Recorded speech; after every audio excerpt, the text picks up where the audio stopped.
how I said You jugalos out there, wipe that clown makeup off your faces. Cast the monstrosities of the world. They all. Well,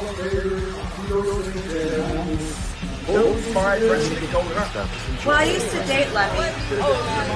No kidding.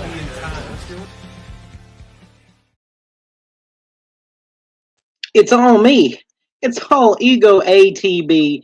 Tan's not here. Vito and Noel had to reschedule. So I still want to get an episode out. I still want to make some content. So here I am, all alone. We'll address the Tan situation later. But today, this week, what have you, I'm doing something a little different. I'm doing ATB's Till 5 takes on pro wrestling this week because it's been an interesting week.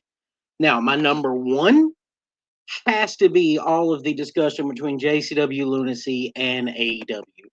I've talked about it several times on the show. I think that those two brands interacting would be a lot of fun. I think that the idea of developing a storyline with Vito and MJF as possibly being associates or like family friends, like he's Uncle Vito to MJF, that would be kind of fun to have.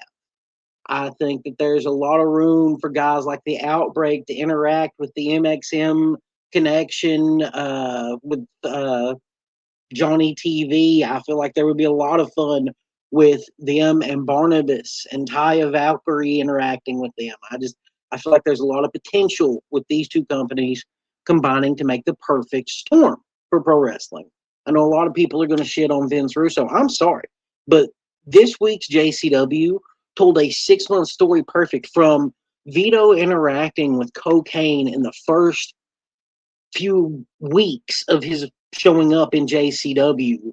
All of that story came full circle with cocaine showing up as a replacement for Too Tough Tony or Willie Mack, whomever. You know, he shows up against Stephen Flo. You see things come full circle with that friendship storyline where Stephen Flo chooses himself over the drugs, really. And I guess that makes you a heel in JCW.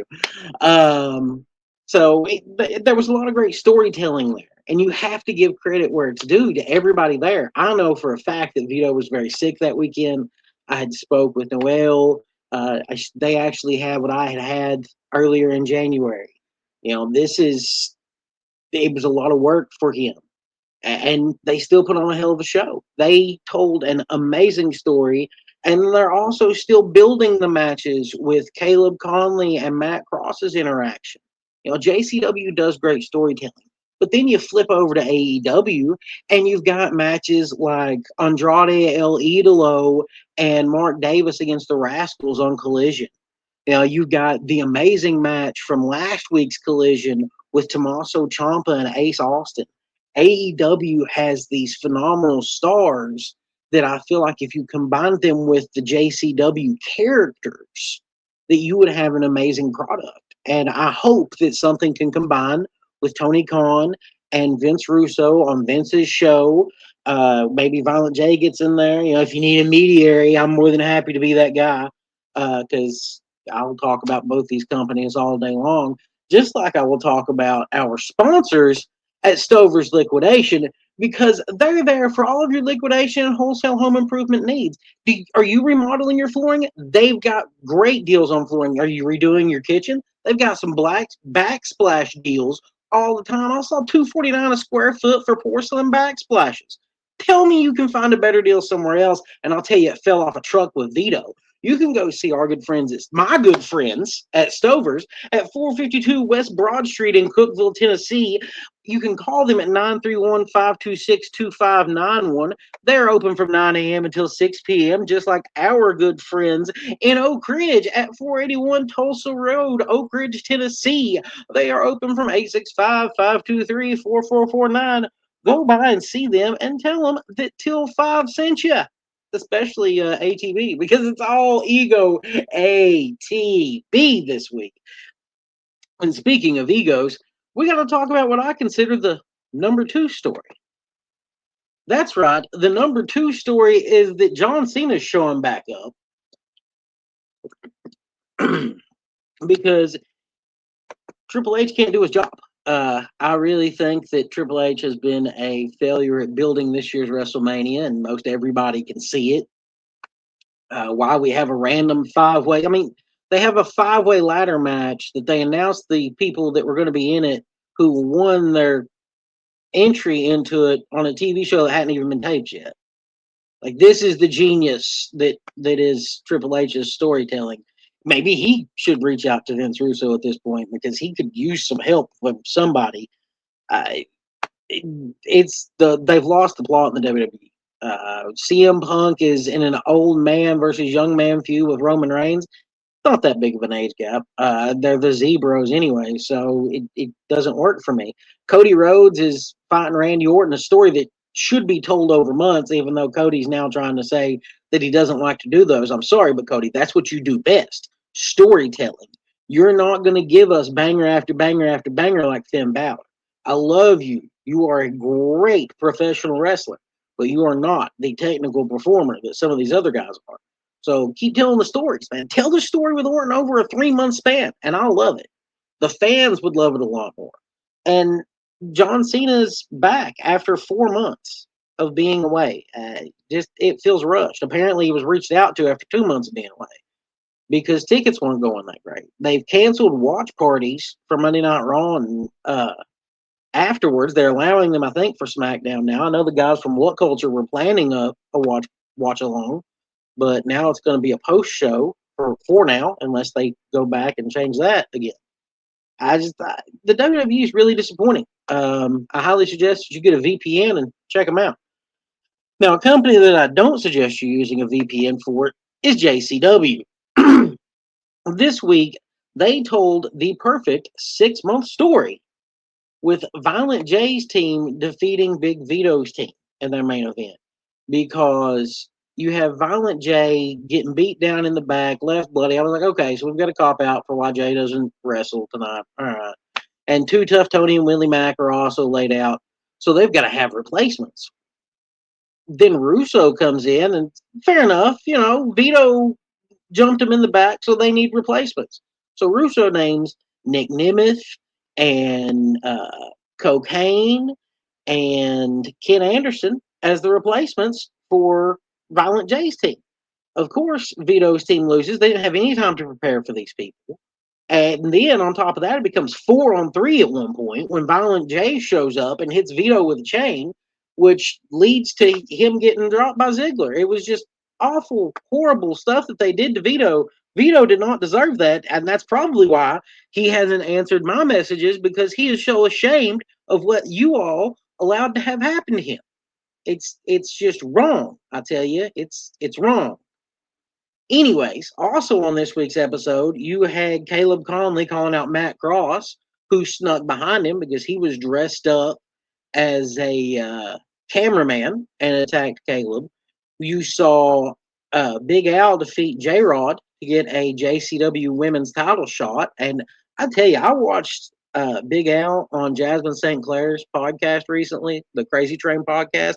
Really good interview. Nice to hear this girl is a legitimate, long-term fan of wrestling. You love to see it in the young performers. She reminds me a lot of Billy Starks from a few years ago on the indie scene. I really think there's big things for Big Al on the way, and this girl's going places, just like J-Rod. Both of those girls, great performers. I'm excited to see what happens next with that storyline. JCW is where you go for the best storytelling. Now, we did kind of have a big shocker with a storytelling moment with AEW this week when, before we had a contract signing, Chris Jericho came back. And I don't know if you remember or not, but Till 5 made some comments when we thought that he was leaving. Here, I'll just favorite wrestler of all time. So tonight we're going to start things off with 10 on the Canadian legend, Chris Jericho. Well, I actually did write a bunch of notes a few weeks ago when we planned this idea, and then Scarefest happened. Scarefest was a convention we attended last weekend. I had media pack. No issues with Scarefest as a company. No, Great, excellent, great show. excellent. They Y'all- treated us like gold. Yeah, I'd love to do it again. Scarefest. I'd love to Absolutely. do it again. First of all, Chris Jericho was charging $100 for a photo and $100 for an autograph. No combo deals. You pay both. You fucking pay both because he needs the money. Oh yeah, He really needs the money because he's totally not getting that Saudi blood money. no, not when he goes to WWE. No, definitely not. Well, and then he was doing a recording of Talk Is Jericho. We were going to try to go to that. No, it cost $150 a seat. Yeah, because we used to be a podcast. Now we're just a show. He must be going back.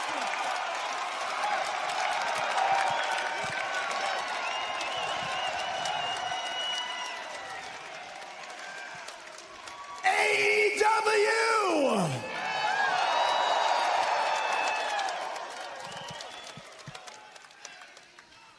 I'm home. Really good at pricing his fucking fans out. That's true. He is. Have to go now. My planet needs me.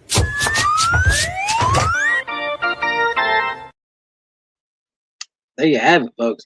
Tan, from embarrassment after realizing that the Juggalos were not horrible people. We had him whooping here for weeks. He decided that it was time to pack up his bag and get the F out and go home. He went back to his home planet. He died on his way back to Canada, and that's that, folks. Till 510 is gone because Chris Jericho has returned. That was the final goodbye, I guess. You know, it was the number 4 moment. I'm excited to see where he goes from here. Where Chris Jericho can take his character. You know, I really want a moment with him backstage or even in the ring with Brian Keith and Big Bill. I really think that he needs to acknowledge their tag team at some point, just for the fact that storyline's left hanging, and it would make me pop. Otherwise, I'm curious to see what happens with the cornerstone. And Jericho was a cornerstone at the start of AEW. I think that maybe he could be the guy that Hangman goads into getting a title shot against, perhaps down the line. That's where we go, because that was the first Full Gear was Hangman or the first storyline was that Hangman was going to win the world title, and Jericho was like, "No, I'm going to win the world title." That's ended up what happening. So maybe we could go that route. Maybe that is the moment that Hangman turns heel. He retires Jericho. That could be a great story. I think it would be a very interesting story to say goodbye to Chris Jericho in AEW with him putting over Hangman, or maybe even somebody younger. Not Action Andretti this time. Maybe, a mid-card talent. Like Kyle Fletcher would be a hell of an option. We all know how great Kyle is. Kyle is going to be a star for years for AEW. I'm excited to see where he goes. I'm excited to see where Till 5 Wrestling goes. Now, I hope that you've enjoyed these segments. That's 4. That's right. We need a 5th segment. So there it is. The elephant in the room, Till 510 is legitimately going. Tanner has decided to step away. He didn't enjoy it anymore.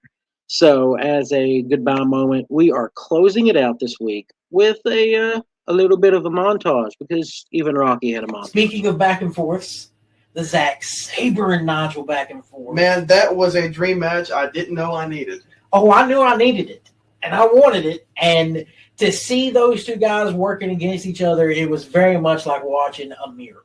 Yeah. It was nice. Yeah. I'm really looking forward, hoping that Nigel continues this return. Yeah. For the day he debuted, I'm always going to be an Adam Copeland fan, so he has to be on that Mount Rushmore. Well, I'm sorry to burst your bubble, but do you know who I like even better than Adam Copeland? My father, Christian Cage. 5. No. And He doesn't fit that much. No, I don't feel like he's the star for a Till 5 flashback. And he doesn't really work the indies nowadays, but he sure was a violent little bastard. And before we start with that, I would also like to say that, guys, if you want to see more segments about people like Jimmy Jacobs for Ring of Violence, people that really don't get talked about, let us know in the comments, and we'll keep dishing them out every once in a while. Absolutely. Let us know what you want to see. Darby Allin was put in a body bag full of thumbtacks and F5'd off the stage, which is pretty interesting. Darby's also jumped off of a lot of ladders, but you know what? I think what gives Darby the edge on this one is sobriety. Check them out, guys, if you love nostalgia. Good people. Speaking of some nostalgia, let's talk about the Legend Killer. That's right. Now, technically, Randy had 2 runs as a Legend Killer. Necessary. Jacob Duncan, Williamsburg, Kentucky native. Ryan Wilson. Triton? Yeah, Triton. Yeah, back in the day. Triton was something. I liked the gimmick. Was cool. Yeah, he had a good look. He did. Yeah, could have been a bigger star in the business. He really could. Joke, because I remembered what they did with Emelina. If you remember Emma, when she went to Emelina, then she came out finally after months. Well, it's WWE likes to repeat storylines. That's so That's what they do. So I thought maybe we could give a little bit of respect to Dawn with some Callis family history and the Truth Commission.